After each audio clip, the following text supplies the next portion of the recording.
A very precious good morning to you. Thanks for joining me. We are in Hebrews 11, and here we have the writer continuing. These all died in faith. Who are these? These are people like Abraham and Sarah. They died in faith, not having received the things promised.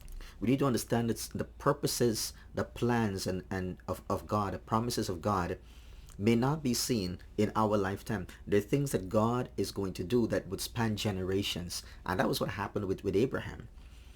So not having received the things promised, but having seen them and greeted them from afar, having acknowledged that they were strangers and exiles on the earth. One of the things that we have got to plant within our heart of hearts, have within our minds, and really understand, really grasp as Christians, is that we are strangers and exiles on the earth. Realize that this world is not our home. Our home is in heaven. As Paul said, we are citizens of heaven. And the Bible says that we should set our affections on things above and not on things on the earth. From people who speak to us, make it clear that they are seeking a homeland. They're not seeking this world as their home. They are seeking a different homeland. And it says, for if they had been thinking of that land from which they had gone out, they would have had an opportunity to return. Like Abraham, when he left Ur of the Chaldees in Mesopotamia, if he could have looked back, he could have turned back, he could have returned to the place where he came from, like Lot, whose wife, she turned back and she became a pillar. So she looked back to Sodom and Gomorrah. So when we're walking with God, we cannot, as Jesus said, once you put your hand to the plow, you cannot turn back, you cannot look back. And that is what we see with people of faith. They're moving forward. People of faith are always moving forward. We're never stagnant. We're never sitting at one place. We're looking forward to the future. We're looking forward positively to the future. Not looking behind, not thinking about turning back and going back to something in the past. He says, as it is, they desire a better country.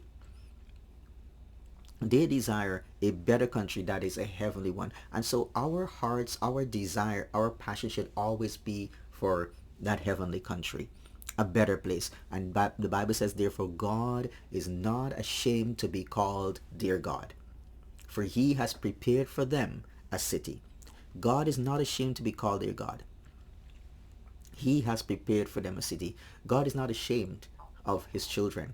You know, the same he looked at Jesus and he said, this is my beloved son in whom I'm well pleased. The same he said of Daniel, of Joseph, of Mary, that they found favor with God. I believe there are many people in the world today who are finding favor with God, as God sees our hearts and lives and he looks upon us. Not that we're perfect, but he sees our hearts and our desire to follow him, to live for him. God is not ashamed to be called your God. And he has prepared for them a city. He has prepared for each and every one of us a home. In my Father's house there are many rooms.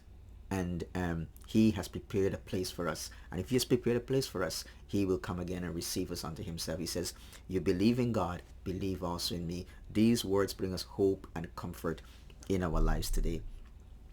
So let's keep looking forward. Keep looking forward and thinking and realize that heaven is our eternal home. Bless the Lord.